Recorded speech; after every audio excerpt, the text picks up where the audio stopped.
Премиерот Зоран Заев и официјално од седиштето на НАТО во Брисел ја декларираше намерата на новата влада да се обиде да ја добие поканата за членство во Алијансата под привременото име поранешна Југословенска република Македонија. На повеќе инсистирање од новинарите, дали ова е можно, генералниот секретар на НАТО Јенс Столтенберг направи иновативна интерпретација на заклучокот од Букурешт, кој се провлекува на секој следен самит на Алијансата. Рече, во НАТО комуникето никој не кажува какво треба да биде заеднички прифатливото решение што треба да го најдат Македонија и Грција, алудирајќи на тоа дека ако Атина прифати, Македонија може да добие покана и под привременото име. Денеска бевме сведоци на две изданија на еврокомесарот Јоханес Хан во само 2 часа. Во Брисел е нашиот Владимир Мирчевски. Владимир, дали ќе се согласиш дека најинтересните пораки денеска стигна од средбата во НАТО на македонската делегација со генералниот секретар на Алијансата Јенс Столтенберг? Особено интересна е интерпретацијата што генералниот секретар ја направи околу заклучокот кој што се повторува на неколку претходни самити.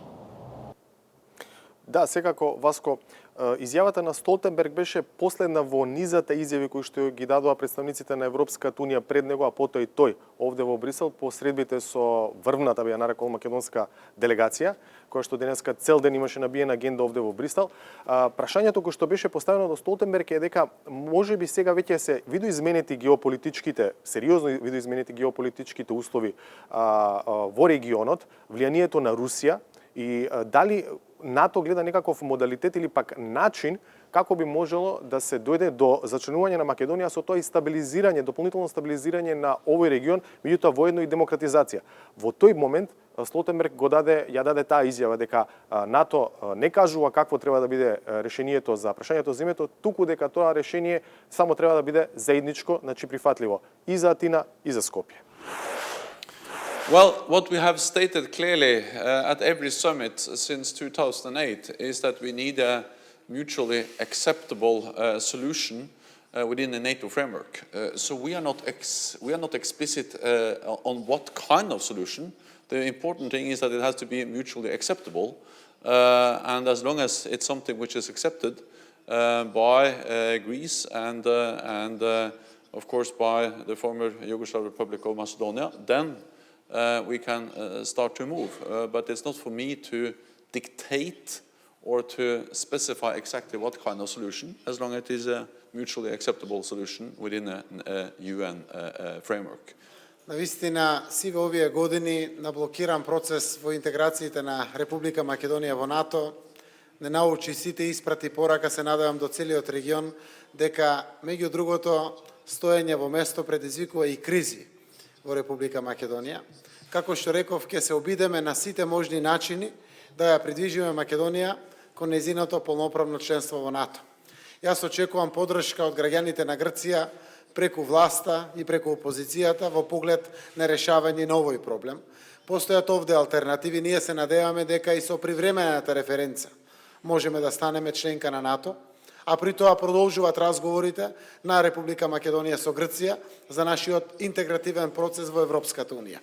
Или како што покажа досега и искуството од Црна Гора, барем со привремената референца, да добиеме покана од НАТО во согласност со договорите со Грција, а додека тече ратификацијата во сите 29 членки на НАТО, секако добиваме некои 2 години да дополнително да изнајдеме решение.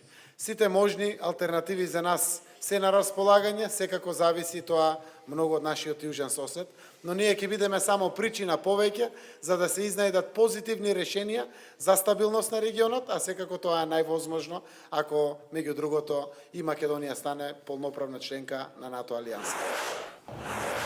Го слушнавме и ставот на премиерот Заев и тој првпат отворено и официјално ја декларираше намерата на новата влада да се обиде да ја добие барем поканата за членство во НАТО под привременото име, а потоа да се бара некаков модалитет за евентуално решавање на прашањето за името.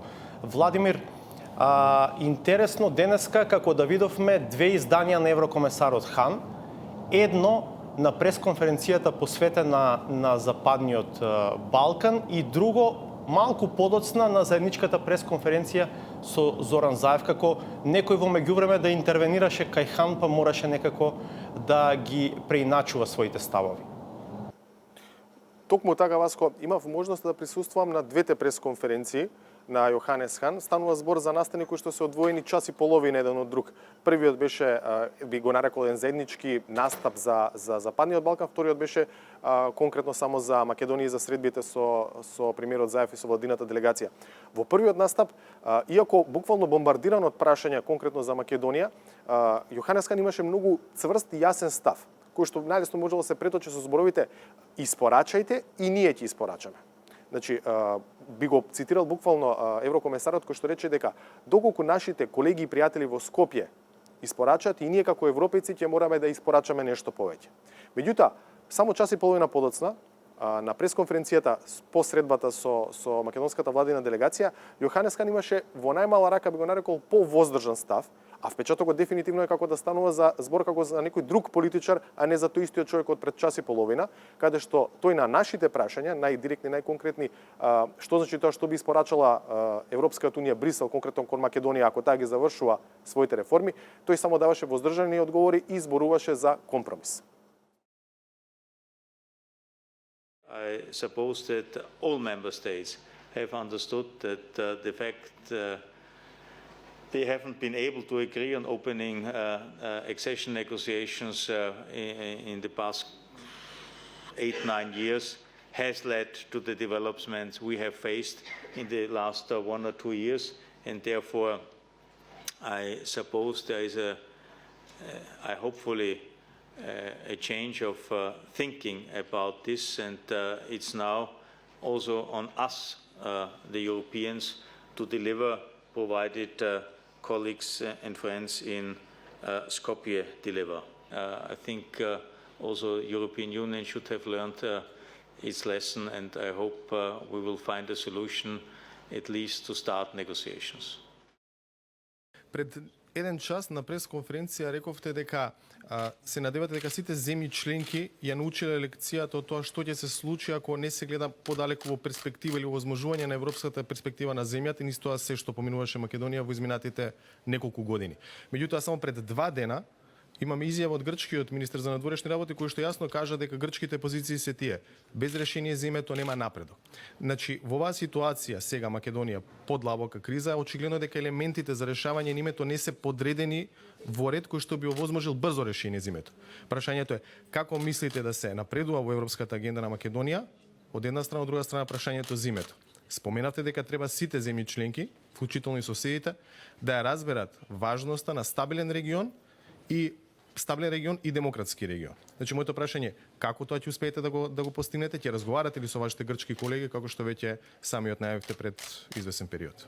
We have to work on a solution, and it's also about something which particularly in the region has to be learned. It's about a compromise, to find a compromise, and also to argue in favor of a compromise. And of course, it will not be easy, but already the previous government reached out, in particular to Greece, to work on confidence-building measures, and I understand the current, the incumbent one is trying to further improve this and to continue where the others have already started. So it's not something we can change from one day to the other, but if people are sitting together, know each other, talk to each other, I think at the end of the day, I hope, and this is usually very human, that a solution can be found. But I think now there is a new momentum, and I'm confident that we can use this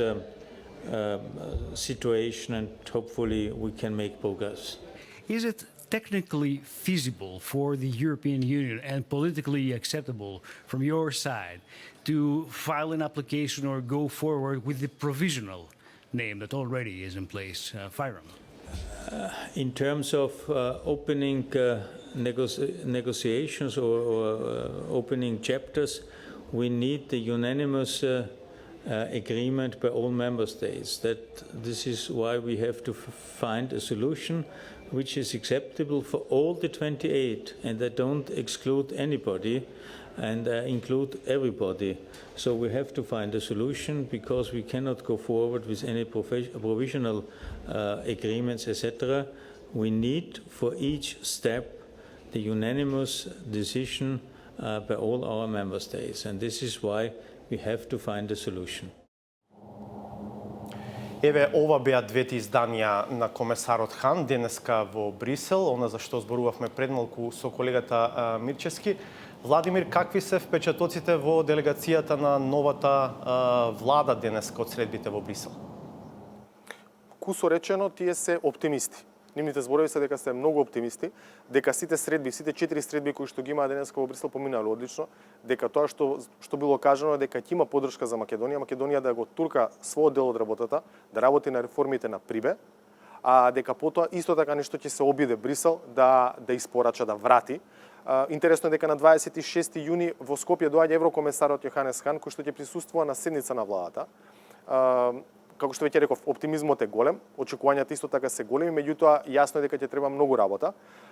За конкретно за тоа каков е впечатокот на македонските представници по денешните средби овде во Брисел, имав можност да зборувам со шефот на дипломатијата Никола Димитров. Министр, како оценувате денешната посета на Брисел? Охрабрувачка или обезхрабрувачка? Дефинитивно охрабрувачка, голем ден, многу висока владина делегација, многу високо примена. Целта беше прво да се означи каде ќе одиме и да објасниме кои ни се намерите во договор со европските партнери и НАТО партнерите, нели на две страни бевме. Не сакаме да има изненадувања, укажавме колку е ова значајно, укажавме колку е ова шанса за Македонија, ова нова надеж, толку е шанса и за регионот, и за овие организации. Сите имаме своји лекции. Ние извлековме лекција што се случува кога реформите ќе се заборават, ќе се ослабат институциите и ќе се дозволи партија или врвна партија или лидер да одлучува за себе од државата. И укажавме дека и за нив има лекција што се случува кога една земја ќе се остави премногу долго во чекална, во соба затклучена, без перспективи.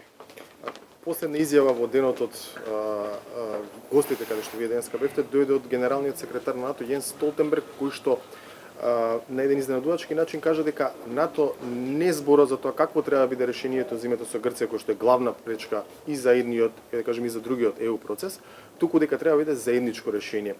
Во контекст на прашање дека сега се видоизменети, тоа сериозно видоизменети геополитичките услови од 2008 наама, од кога Грција успеа да го истурка тој заклучок во завршното комунике на НАТО. Што имаше посериозно или по-конкретно нешто, дали стана збор на состанокот во НАТО? Па укажавме што се треба да направиме, ќе ги тргнеме, бидејќи од последниот самит во пораката не е само името пречка, и слободата на медиумите е спомената и владењето на правото. Тоа засилено и многу брзо ќе го тргнеме како од патот. Ќе остане ова прашање, разликата околу името со Грција. Тука генералниот секретар укажа дека доколку има разбирање како да се отстрани таа пречка, Алијансата не навлегува какво ќе биде тоа разбирање. Тоа одговорот беше во контекст дали под привремената референца ќе може да се упати покана и Република Македонија да се зачлени. Ова е, никој не мислеше дека ова ќе биде лесно, големите работи никогаш не се лесни. Наше е таа да работиме така и да бидеме таков сосед и пријател, што таа блокада да стане се потешка и потешка и да ја убедиме Грција дека и во нивен интерес е Македонија да влезе во НАТО, дека тоа ќе има еден смирувачки ефект врз регионот во момент кога регионот е подразнишен во смисла на стратешките цели. Значи ли тоа дека сериозно се размислува за некои модалитети за Македонија? Ние ќе знам многу повеќе по посетата на Атина во среда, ќе видиме кои ќе бидат сигналите таму. Ова не е процес што преку ноќ може да се затвори. Има разни опции. Премиерот Заев укажа на една на самата пресконференција кога рече дека може би е добро да се упати покана и да се под референцата и да се почне процесот и тоа да создаде клима за понатаму тоа прашање да се затвори. Ќе видиме, тоа е да речеме еден од модалитетите.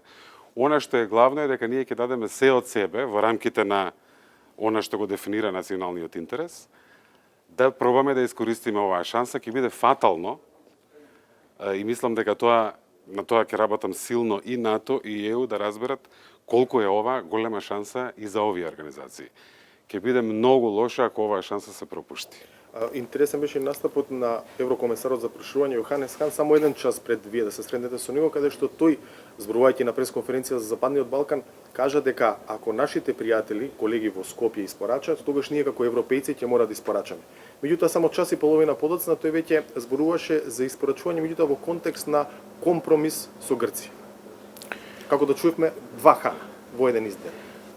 Мислам дека би било прилично неразумно од моја страна да ги коментирам баш неговите изјави, тоа сум го правил порано, меѓутоа сега го представувам Министерството и дипломатијата и надворешната политика на Република Македонија. Работата не е едноставна. Комисијата и комесарот за проширување во нашите очи, иако сега е редефинирана неговата улога, нели за соседство и така натаму, а ова му е за преговори за проширување, не може да зборува во името на земјите членки. Тој може да зборува во името на Европската комисија, на неговиот ресор и така натаму, така што и неговата улога не е целосно слободна во смисла на неговите изјави. Мислам дека таму и кај него и луѓето што работат околу него е прилично јасно колку е оваа голема планина, меѓутоа и колку мораме да ја изодиме заедно. Тоа ќе биде добро и за самиот процес на проширување, бидејќи во новата реформска влада ќе имаат партнер кој што и без нив е цврсто решен да работи на реформите, на заекнување на институциите, бидејќи самите видовме на кое дереже можеме да паднеме на 27 април, кога институциите се целосно поклопени со партијата или со влијанието на еден човек или мала група на луѓе. И мислам дека таа шанса ќе ја изиграме, има расположение на тоа да се работи. Наше е да се обидеме да создадеме што повеќе пријатели и во Атина, особено меѓу тие кои што одлучуваат, меѓутоа и воопшто меѓу граѓаните, да ни помогнат да си ја зацврстиме Република Македонија и во нас да имаат еден сосед кој што ќе биде европска демократија, каде што ќе владее правото. Благодарам. Ова беше Владимир Мирчевски со првичната анализа на денешната прва премиерска посета на Заев на Брисел. Шефот на дипломатијата Димитров среда патува за Атина, Заев идната недела оди за Софија.